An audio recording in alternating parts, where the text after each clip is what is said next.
ಸುದ್ದಿ ಸಮಯಕ್ಕೆ ಸ್ವಾಗತ. ನಾನು ಸುಜಾತ.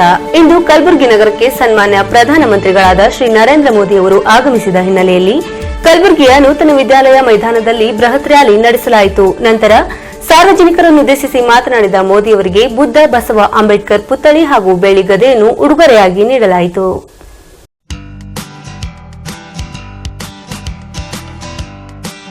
ಮುಂಬರುವ ಲೋಕಸಭಾ ಚುನಾವಣೆಯಲ್ಲಿ ಮತ್ತೊಮ್ಮೆ ಜಯಭೇರಿ ಬಾರಿಸಿ ಕೆಂಪುಕೋಟೆಯಲ್ಲಿ ಅಧಿಕಾರ ಗದ್ದುಗೆ ಹಿಡಿಯಬೇಕೆಂಬ ಮಹತ್ವಾಕಾಂಕ್ಷೆ ಹೊಂದಿರುವ ಪ್ರಧಾನಮಂತ್ರಿಗಳಾದ ನರೇಂದ್ರ ಮೋದಿ ಅವರು ಇದೇ ಮೊದಲ ಬಾರಿಗೆ ಕರ್ನಾಟಕದಿಂದ ಚುನಾವಣಾ ಪ್ರಚಾರಕ್ಕೆ ಚಾಲನೆ ನೀಡಿದ್ದಾರೆ.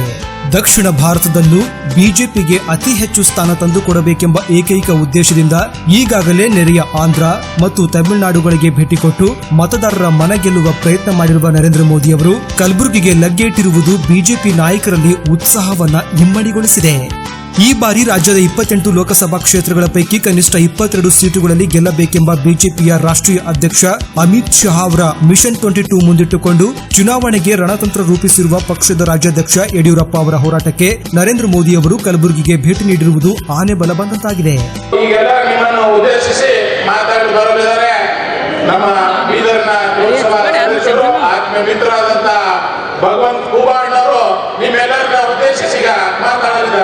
ಇನ್ನು ಕೆಲವೇ ದಿನಗಳಲ್ಲಿ ಬೀದರ್ನಿಂದ ಹವಾಯ ಯೋಜನೆಯನ್ನು ಪ್ರಾರಂಭ ಮಾಡುವರಿದ್ದೀವಿ. ಅದರ ಜೊತೆಯಲ್ಲಿ ಬೀದರ್ ಬೋಧನ್ ಹೊಸ ರೈಲ್ವೆಯನ್ನು ಮಂಜೂರಾತಿ ಮಾಡಿಸಲಾಗಿದೆ.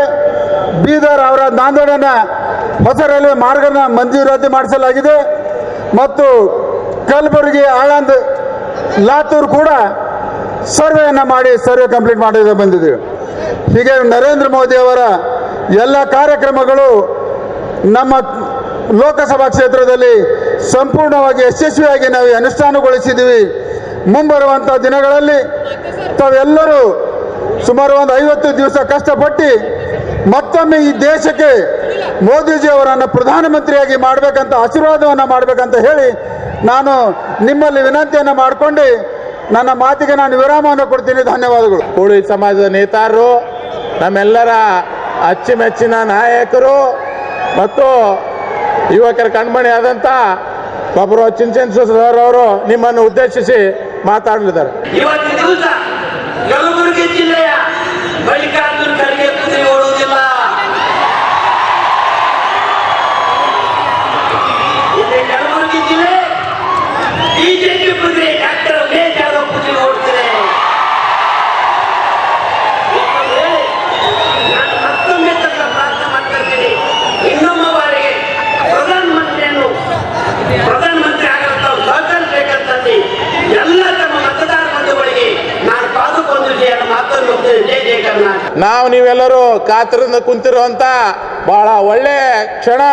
ನಮ್ಮೆಲ್ಲರ ನಾಯಕರು ಆದಂತ ಆತ್ಮೀಯ ಸ್ನೇಹಿತರಾದಂಥ ಮತ್ತು ನೆಚ್ಚಿನ ಸೋದರಾದಂಥ ಶ್ರೀ ಉಮೇಶ್ ಜಾಧವ್ ಅವರು ಕಾಂಗ್ರೆಸ್ ಪಕ್ಷವನ್ನು ತೊರೆದು ಈ ಒಂದು ಗಂಡು ಮೆಟ್ಟಿನ ನಾಡಿನ ಕಲಬುರಗಿಯಲ್ಲಿ ಬಿಜೆಪಿ ಪಕ್ಷದ BS ಯಡಿಯೂರಪ್ಪ ಸಾಹೇಬ್ರ ಒಂದು ನೇತೃತ್ವದಲ್ಲಿ ಬಿಜೆಪಿ ಪಕ್ಷಕ್ಕೆ ಅವರು ಇವತ್ತು ಸೇರುತ್ತಿದ್ದಾರೆ. ಇವತ್ತು ಅವರೆಲ್ಲರಿಗೂ ಸನ್ಮಾನ್ಯ ಯಡಿಯೂರಪ್ಪ ಸಾಹೇಬ್ರು, ಜಗದೀಶ್ ಶೆಟ್ಟರ್ ಸಾಹೇಬ್ರು, ಸದಾನಂದ ಗೌಡರು, R ಅಶೋಕಣ್ಣವರು ಪಕ್ಷದ ಧ್ವಜವನ್ನು ಕೊಟ್ಟು ಇವತ್ತು ಬಿಜೆಪಿ ಪಕ್ಷಕ್ಕೆ ಅವ್ರನ್ನ ಬರೆ ಮಾಡಿಕೊಳ್ತಿದ್ದೇವೆ. ಉಮೇಶ್ ಜಾಧವ್ ಅವರಿಗೆ ನಿಮ್ಮೆಲ್ಲರ ಪರವಾಗಿ ಬಿಜೆಪಿಯ ಒಂದು ಪರಿವಾರಕ್ಕೆ ಇವತ್ತು ಅವ್ರನ್ನ ಸೇರ್ಪಡೆಗೊಳಿಸುತ್ತಿದ್ದೇವೆ. ಬಲೋ ಭಾರತ್ ಮಾತಾ.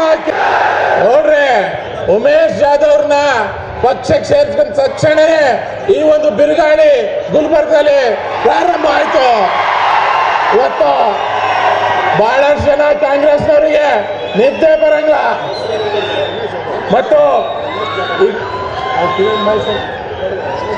ಈಗ ನಿಮ್ಮೆಲ್ಲರನ್ನ ಉದ್ದೇಶಿಸಿ ಈಗ ತಾನೇ ಪಕ್ಷಕ್ಕೆ ಸೇರ್ಪಡೆ ಆದಂತ ನನ್ನ ಸಹೋದರರಾದಂತ ಉಮೇಶ್, ಇವತ್ತು ಯಡಿಯೂರಪ್ಪ ಅವರ ಹತ್ರ ನಾನು ಇವತ್ತು ಬಿಜೆಪಿ ಜೆಂಡಾ ಹಿಡ್ಕೊಂಡಿದ್ದಾರೆ. ಅದಕ್ಕೆ ನೀವೆಲ್ಲ ನಮ್ಗೆ ಆಶೀರ್ವಾದ ಮಾಡಬೇಕು. ನಿಮ್ಮ ಭರವಸೆ ಮೇಲೆ ಬಂದೀವಿ ನಾವು, ನಿಮ್ಮ ಭರವಸೆ ಮೇಲೆ ಬಂದೆವು. ನೀವೆಲ್ಲರೂ ನನಗೆ ಆಶೀರ್ವಾದ ಮಾಡಬೇಕು. ಮತ್ತೊಮ್ಮೆ ನಮ್ಮ ನರೇಂದ್ರ ಮೋದಿ ಅವರು ಪ್ರೈಮ್ ಮಿನಿಸ್ಟರ್ ಆಗಬೇಕು ಅಂತ ಹೇಳಿ ನಾನು ಕೈಯಿಂದ ನಾನು ವಿನಂತಿ ಮಾಡ್ತೀನಿ. ನನಗೆ ಇವತ್ತು ಕರೆಸಿ ವೇದಿಕೆ ಮೇಲೆ ಒಂದು ಒಳ್ಳೆಯ ಹಾರ ಹಾಕಿ ಕಮಲದ ಹೂವದ ಒಂದು ಪಾರ್ಟಿ ಒಂದು ಶಾಲ್ ಹಾಕಿ ಕರೆಸಿ ನನ್ನನ್ನು ನನ್ನ ಬಿಜೆಪಿಗೆ ಕಾಂಗ್ರೆಸ್ ತೊರೆದು ಬಿಜೆಪಿಗೆ ನನಗೆ ಕರೆದುಕೊಂಡು ಬಂದು ಆಶೀರ್ವಾದ ಮಾಡಿದ ಎಲ್ಲ ನಾಯಕರಿಗೆ, ನಮ್ಮ ವೇದಿಕೆಯಲ್ಲಿ ಬೆಲೆ ಇದ್ದ ನಾಯಕರಿಗೆ ನಾನು ವಿನಂತಿ ಮಾಡ್ತೀನಿ, ನಿಮ್ಮ ಭರವಸೆ ಮೇಲೆ ಬಂದೆವು ಸರ್. ನಮಗೆ ಏನಾದರೂ ಮಾಡಿ ಐತಿಹಾಸಿಕ ಒಂದು ನಮಗೆ ಈ ಐತಿಹಾಸಿಕ ರಿಸಲ್ಟ್ ಬರಬೇಕು, ಹಿಸ್ಟಾರಿಕಲ್ ರಿಸಲ್ಟ್ ಬರಬೇಕು ಅಂತ ಹೇಳಿ ವಿನಂತಿ ಮಾಡಿ ನಾನು 2 ಮಾತು ಮುಗಿಸ್ತೀನಿ. ಜೈ ಹಿಂದ್, ಜೈ ಕರ್ನಾಟಕ, ಬೋಲೋ ಭಾರತ್ ಮಾತಾ ಕಿ, ಬೋಲೋ ಭಾರತ್ ಮಾತಾ ಕಿ, ಬೋಲೋ ಭಾರತ್ ಮಾತಾ ಕಿ. ನಮಸ್ಕಾರ. ರಾಷ್ಟ್ರೀಯ ನಾಯಕಿಯಾದಂಥ ನಮ್ಮ ಎಲ್ಲರ ನೆಚ್ಚಿನ ಅಕ್ಕವರಾದಂಥ ಶ್ರೀಮತಿ ಕಿರಣ್ ಮಹೇಶ್ವರಿ ಅವರು ತಮ್ಮನ್ನು ಉದ್ದೇಶಿಸಿ ಮಾತಾಡ್ತಾರೆ. रघुकुल रीत सदा चली आई, प्राण जाए पर वचन न जाए। तो क्या आप सब यहाँ पर बैठे हुए ये वचन देने को तैयार है कि हम कलबुर्गी के अंदर भारतीय जनता पार्टी के कमल के फूल को खिलाएंगे? क्या आप तैयार है? तो हाथ खड़ा करके बताइए कि हम सब तैयार हैं। हम प्रधानमंत्री मोदी जी, जो मोदी जी सबसे मजबूत मोदी जी, उनको और मजबूत बनाने का काम यहाँ पर बैठे हुए हम सब कमल के फूल पर वोट देकर जिताकर करेंगे। यही मेरी आप सबसे विनती है और आप सबके चरणों में प्रणाम करते हुए अपनी बात को यहीं समाप्त करती हूँ। धन्यवाद। जय भारत और भारत माता की। ಈ ಕಾರ್ಯಕ್ರಮದ ಉಸ್ತುವಾರಿಗಳಂತ ಆರ್ ಅಶೋಕ್ ಅಣ್ಣ ಅವರು ನಿಮ್ಮೆಲ್ಲರನ್ನ ಉದ್ದೇಶಿಸಿ ಈಗ ಮಾತಾಡ್ತಿದ್ದಾರೆ.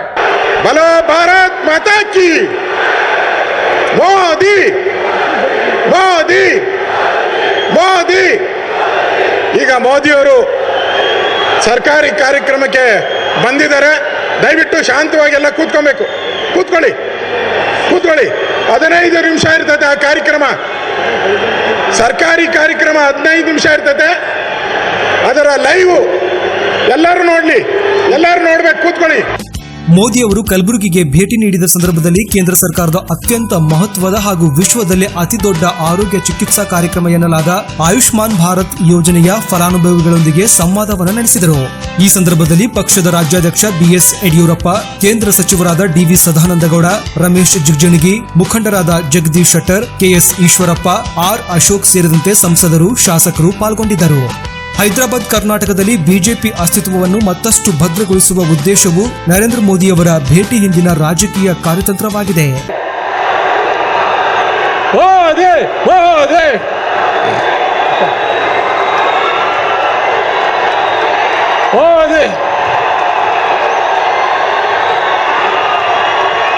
बोलो भारत माता की, बोलो भारत माता की, बोलो भारत माता की, बोलो भारत माता की, बोलो भारत माता की. ಈಗ ಮೋದಿ ಸಾಹೇಬ್ರಾಗಲೇ ವೇದಿಕೆ ಮೇಲೆ ಬಂದಿದ್ದಾರೆ. ನಮ್ಮ ಅಪ್ಪು ಗೌಡ್ರು बोलो भारत माता की. ನಮ್ಮೆಲ್ಲರ ನಾಡಿನ ಹೆಮ್ಮೆ ಪುತ್ರರಾದಂತ ಕಲಬುರ್ಗಿ ನಗರಕ್ಕೆ ಈ ಸಂದರ್ಭದಲ್ಲಿ ತಮ್ಮೆಲ್ಲರ ಪರವಾಗಿ ಮಾನ್ಯ ನರೇಂದ್ರ ಮೋದಿಜಿ ಅವರನ್ನ ನಾನು ಈ ಸಂದರ್ಭದಲ್ಲಿ ಸ್ವಾಗತವನ್ನ ಈ ಸಂದರ್ಭದಲ್ಲಿ ಕೋರ್ತಾ ಇದ್ದೇನೆ. ಅವರಿಗೆ ನಮ್ಮ ಭಗವಂತ ಖೂಬಾ ಅವರು ಮಾನ ಮಾಡಬೇಕು ಅಂತ ಹೇಳಿ ನಾನು ಈ ಸಂದರ್ಭದಲ್ಲಿ ಕೋರ್ತಾ ಇದ್ದೇನೆ. ಈ ಒಂದು ಸಂದರ್ಭದಲ್ಲಿ ಬುದ್ಧ ಬಸವ ಅಂಬೇಡ್ಕರ್ ಅವರನ್ನ ಸಮಾನತೆ ಅಧಿಕಾರರಾದಂತ ಬುದ್ಧ ಬಸವ ಅಂಬೇಡ್ಕರ್ ಅವರ ಪ್ರತಿಮೆಯನ್ನ ಈ ಸಂದರ್ಭದಲ್ಲಿ ಅವರನ್ನ ಕೊಟ್ಟು ಸನ್ಮಾನ ಮಾಡಬೇಕು ಅಂತ ಹೇಳಿ ನಾನು ಈ ಸಂದರ್ಭದಲ್ಲಿ ಕೋರ್ತಾ ಇದ್ದೇನೆ.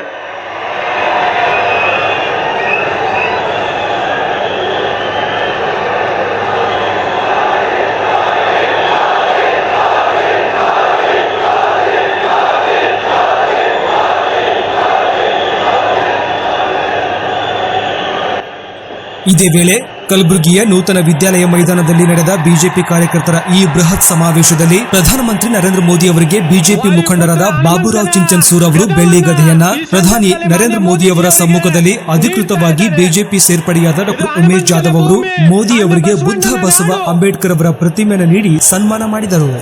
ಈ ಸಂದರ್ಭದಲ್ಲಿ ಶಾಸಕರಾದ ದತ್ತಾತ್ರೇಯ ಪಾಟೀಲ್ ರೇವೂರ್ ಅವರು ಸ್ವಾಗತಿಸಿದರು. ಬಿಜೆಪಿ ರಾಜ್ಯಾಧ್ಯಕ್ಷರಾದ ಬಿಎಸ್ ಯಡಿಯೂರಪ್ಪ ಅವರು ಪ್ರಾಸ್ತಾವಿಕವಾಗಿ ಮಾತನಾಡಿದರು. ಕೇಂದ್ರ ಸಚಿವ ಡಿವಿ ಸದಾನಂದಗೌಡ, ಸಂಸದರಾದ ಭಗವಂತ ಖೂಬಾ, ಮುಖಂಡರಾದ ಮಾಲಿಕಯ್ಯ ಗುತ್ತೇದಾರ್, ಬಾಬುರಾವ್ ಚಿಂಚನ್ಸೂರ್ ಸೇರಿದಂತೆ ಬಿಜೆಪಿ ಶಾಸಕರು, ಸಂಸದರು ಈ ಸಮಾರಂಭದ ವೇದಿಕೆ ಮೇಲಿದ್ದರು. ಲಕ್ಷಾಂತರ ಜನ ಕಾರ್ಯಕರ್ತರು ಈ ಸಮಾವೇಶದಲ್ಲಿ ಪಾಲ್ಗೊಂಡಿದ್ದರು. Dignitaries on the dais, my party leaders from the state and gathered brothers and sisters. It is a great privilege. I feel very proud to address this gathering for the reason that you have emerged as the big leader on the world political map. ಕೋಲಿ ಸಮಾಜ ಬಹಳ ದೊಡ್ಡ ಪ್ರಮಾಣದಲ್ಲಿ 3-4 ಜಿಲ್ಲೆ ಸುತ್ತಮುತ್ತ ಇದೆ. ಈ ಸಮುದಾಯಕ್ಕೆ ST ಸಮಾಜಕ್ಕೆ ಸೇರಿಸಬೇಕು ಅನ್ನುವಂಥ ದೊಡ್ಡ ಬೇಡಿಕೆ ಇದೆ. ಕೇಂದ್ರ ಸರ್ಕಾರ ಆದಷ್ಟು ಬೇಗ ಇದನ್ನು ತೀರ್ಮಾನ ಕೈಗೊಳ್ಳುತ್ತಾರೆ ಅನ್ನೋ ಮಾತನ್ನು ಹೇಳ್ತಾ, ಇಷ್ಟು ಬೃಹತ್ ಸಂಖ್ಯೆಯಲ್ಲಿ ಕಲಬುರಗಿ ಸುತ್ತಮುತ್ತ ಜಿಲ್ಲೆಯ ಕಾರ್ಯಕರ್ತ ಬಂಧು ಭಗಿನಿಯರು ಪ್ರಧಾನಮಂತ್ರಿ ನರೇಂದ್ರ ಮೋದಿಯವರ ಮಾತನ್ನು ಕೇಳೋಕ್ಕೋಸ್ಕರ ತಾವೆಲ್ಲ ಬಂದಿದ್ದೀರಾ. ಮತ್ತೊಮ್ಮೆ ನಿಮ್ಮೆಲ್ಲರಿಗೆ ಸ್ವಾಗತ ಮಾಡಿ, ಮಾಧ್ಯಮದ ಸ್ನೇಹಿತರಿಗೆ ಸ್ವಾಗತ ಮಾಡಿ, ವೇದಿಕೆ ಮೇಲಿರುವಂಥ ಎಲ್ಲ ಮುಖಂಡರಿಗೆ ಸ್ವಾಗತ ಮಾತನಾಡಿ ನನ್ನ ಮಾತನ್ನು ಮುಗಿಸ್ತೇನೆ. ಬಲೋ ಭಾರತ್ ಮಾತಾ ಕಿ. ಕೈ ಎತ್ತಿ ಹೇಳಬೇಕು, ಪ್ರಧಾನಿ ನರೇಂದ್ರ ಮೋದಿಜಿ ಅವರಿಗೆ, ಪ್ರಧಾನಿ ನರೇಂದ್ರ ಮೋದಿ ಅವರಿಗೆ ಭಾರತ್ ಮಾತಾ की। देश के प्रधानमंत्री माननीय नरेंद्र मोदी जी को मैं अंड बसवण्णा के इस पवित्र भूमि पे उनको स्वागत करता हूं और मैं उनसे विनती करता हूं कि आप सबको वो उद्देश्य करके आपसे संवाद करे बोल के मैं विनती करता हूं माननीय मोदी जी से। विशाल संख्या में पधारे हुए कलबुर्गी के मेरे प्यारे भाई और बहनों, कलबुर्गी जिल्लाದ ಆತ್ಮೀಯ ನಾಗರಿಕ ಬಂಧು ಭಗಿನಿಯರೇ, ಕಲಬುರ್ಗಿ ಜಿಲ್ಲೆಗೆ ಬಂದಿರುವುದಕ್ಕೆ ನನಗೆ ಅತ್ಯಂತ ಸಂತೋಷವಾಗಿದೆ. ಈ ಕಲಬುರ್ಗಿ ಜಿಲ್ಲೆ ತ್ಯಾಗ, ಸೇವೆ ಹಾಗೂ ಪರಿಶ್ರಮಕ್ಕೆ ಹೆಸರುವಾಸಿ ಆಗಿದೆ. कलबुर्गी शहर के प्रमुख देवता भगवान शरण बसवेश्वरा और भगवान कोरंती हनुमान जी को मेरा श्रद्धा पूर्वक नमन। मैं बहुत ही भाग्यशाली हूं कि मुझे भीमा नदी के तट पर गाणगापुर के प्रमुख देवता भगवान दत्तात्रेय को प्रणाम करने का अवसर मिला। महान न्यायविद श्री विघ्नेश्वरा, महान शिक्षाविद, स्वातंत्र सेनानी स्वामी रामानंद तीर्थ सहित यहाँ से संबंधित सभी तमाम महापुरुषों को मैं श्रद्धा सुमन अर्पित करता हूँ, उनको नमन करता हूँ। जनसंघ और भारतीय जनता पार्टी के लिए भी कलबुर्गी के अनेक कर्मठ कार्यकर्ता दिए हैं। ऐसे सभी कार्यकर्ताओं का भी मैं आदर पूर्वक नमन करता हूं। साथियों, पिछली बार चुनाव के दौरान मैं आप सभी के बीच आया था। तब मैंने आपको कहा था कि यहाँ के सामान्य जनों के विकास में कोई कसर नहीं छोड़ूंगा। जब से आपने अपने प्रधान सेवक को दायित्व सौंपा है, तभी से कर्नाटक के विकास के लिए अनेक काम केंद्र सरकार कर रही है। आप सभी साक्षी रहे हैं। बीदर कलबुर्गी रेलवे लाइन दशकों के इंतजार के बाद हमारी सरकार ने ही इसको समर्पित किया।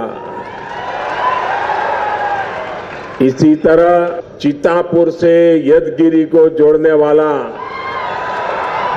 नेशनल हाईवे हो या फिर महाराष्ट्र बॉर्डर से बीदर वाला सेक्शन हो, ऐसे कई नेशनल हाईवे को चौड़ा किया जा रहा है। गुलबर्गा के सीवेज सिस्टम, यहाँ के पार्कों की सुंदरता को निखारने के लिए अमृत मिशन के तहत केंद्र सरकार सैकड़ों करोड़ रुपए की मदद दे रही है। साथियों, विकास की इसी गति को विस्तार देते हुए आज लगभग 1000 करोड़ रुपए की परियोजनाओं का उद्घाटन और शिलान्यास और लोकार्पण अभी अभी कर करके मैं मंच पे आया हूं।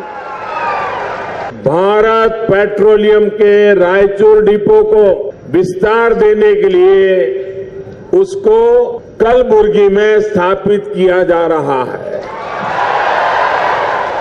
साथियों, इस पूरे क्षेत्र में पेट्रोलियम पदार्थों से जुड़ी आवश्यकताओं की पूर्ति के लिए रायचूर डिपो बहुत छोटा पड़ने लग गया था। यही कारण है कि पहले सिर्फ, याद रखना जरा, पहले सिर्फ 2.5 एकड़ में जो डिपो फैला था, अब वो 56 एकड़ से ज्यादा जमीन पर बनाया जा रहा है।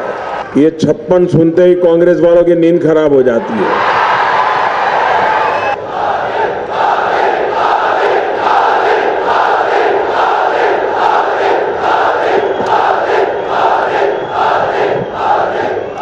अब मुझे बताइए, जिनको 1,10,00,000 करोड़ रुपया जिन जिन लोगों के पास पहुंचता होगा, अब बंद हो गया तो क्या वो मोदी जिंदाबाद बोलेंगे? क्या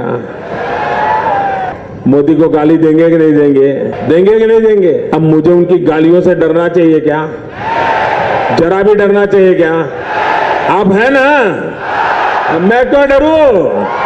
अरे 125 करोड़ देश के आशीर्वाद जिसके सर पे होता है वो कभी डरता नहीं है। न हिंदुस्तान से डरता है, न वो पाकिस्तान से डरता है, न किसी चोरों से डरता है, न कभी बेईमानों से डरता है। भाइयों बहनों, हिंदुस्तान ने ये ताकत मुझे दी है, 125 करोड़ देशवासियों ने ताकत दी है। ये जो दुनिया दमखम देख रही है ना, वो दमखम किसका है? आज दुनिया जो दम देख रही है किसका है? किसका है? किसका है? ये दम मोदी का नहीं है, ये दम 125 करोड़ हिंदुस्तानियों का है।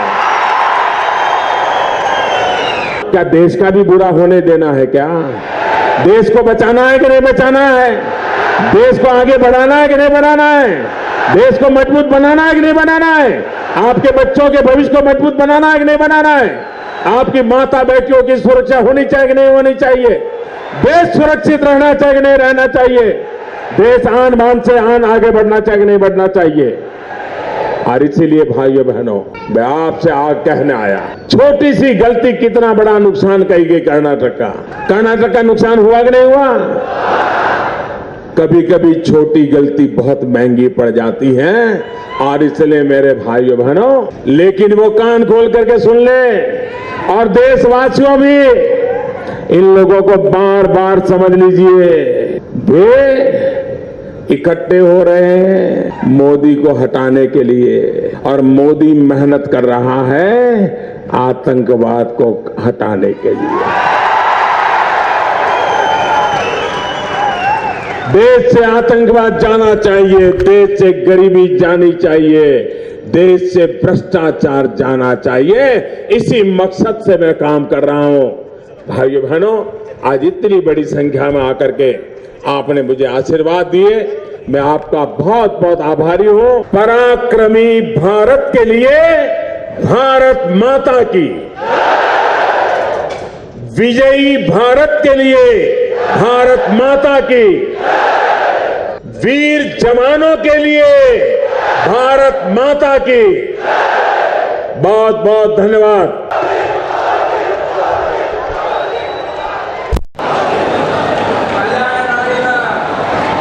ಕೋಟಿ ಕೋಟಿ ಜನರನ್ನು ಉದ್ದೇಶಿಸಿ ಮಾತನಾಡಿರುವಂತಹ ಸನ್ಮಾನ್ಯ ನರೇಂದ್ರ ಮೋದಿಜಿಯವರಿಗೆ ಈ ಕಲ್ಯಾಣ ನಾಡಿನ ಜನರ ಪರವಾಗಿ ಹೃದಯಪೂರ್ವಕವಾಗಿರುವಂತಹ ವಂದನೆಗಳನ್ನು ನಾನು ಸಲ್ಲಿಸ್ತಾ ಇದ್ದೇನೆ.